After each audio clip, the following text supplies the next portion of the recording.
व्याप्त और आंसुओं से पूर्ण तथा व्याकुल नेत्रों वाले शोक युक्त उस अर्जुन के प्रति भगवान मधुसूदन ने यह वचन कहे। भगवान बोले, हे अर्जुन, तुझे इस असमय में यह मोह किस हेतु से प्राप्त हुआ है? क्योंकि न तो यह श्रेष्ठ पुरुषों द्वारा आचरित है, न स्वर्ग को देने वाला है, न कीर्ति को करने वाला है। इसलिए हे अर्जुन, नपुंसकता को प्राप्त मत हो। तुझमें यह उचित नहीं जान पड़ती। हे परंतप, हृदय की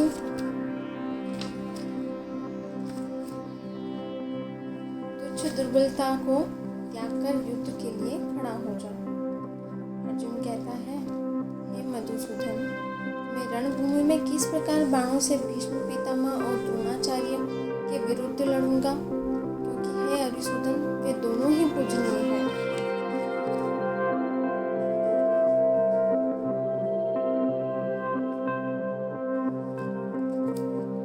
इसलिए इन महानुभाव गुरुजनों को न मारकर मैं इस लोक में भिक्षा का अन्न भी खाना कल्याणकारक समझता हूँ।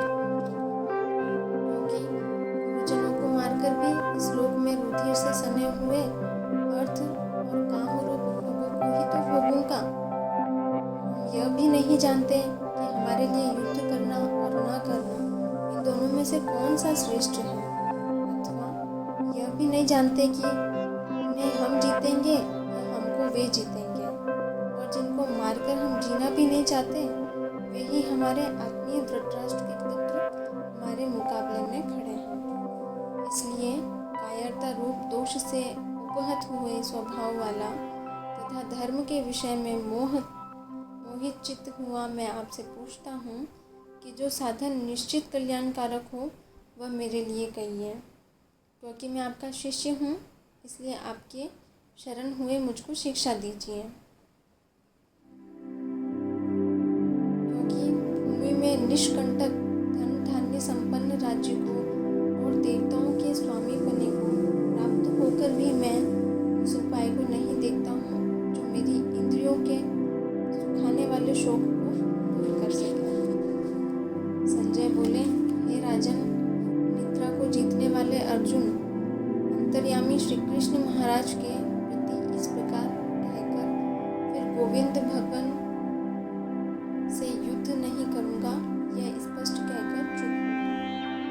हे भरतवंशी धृतराष्ट्र, अंतर्यामी श्री कृष्ण महाराज दोनों सेनाओं के बीच में शोक करते हुए उस अर्जुन को हंसते हुए से यह वचन बोले, मनुष्यों के लिए शोक करता है और पंडितों के से वचन को कहता है, परंतु जिनके प्राण चले गए हैं उनके लिए और जिनके प्राण नहीं गए हैं उनके लिए पंडित जन शोक नहीं करते हैं। न तो ऐसा है कि मैं किसी काल में नहीं था, न तू नहीं था, अथवा ये राजा लोग नहीं थे, और न ऐसा ही है कि इससे आगे हम सब नहीं रहेंगे। जैसे जीवात्मा की इस देह में बालकपन, जवानी और वृद्धावस्था होती है, वैसे ही अन्य शरीर की प्राप्ति होती है। उस विषय में ये पुरुष मोहित नहीं होता। हे कुंती पुत्र, सर्दी गर्मी और सुख दुख को देने वाले इंद्रिय और विषयों के संयोग तो उत्पत्ति विनाशशील और अनित्य है। इसलिए हे भारत, उनको तो सहन करो। क्योंकि हे पुरुष श्रेष्ठ, दुख सुख को समान समझने वाले जिस धीर पुरुष को ये इंद्रियां और विषयों के संयोग व्याकुल नहीं करते, वह मोक्ष के योग्य होता है। असत वस्तु की तो सत्ता नहीं है और सत का अभाव नहीं है। इस प्रकार इन दोनों का ही तत्वज्ञानी पुरुषों द्वारा देखा गया है।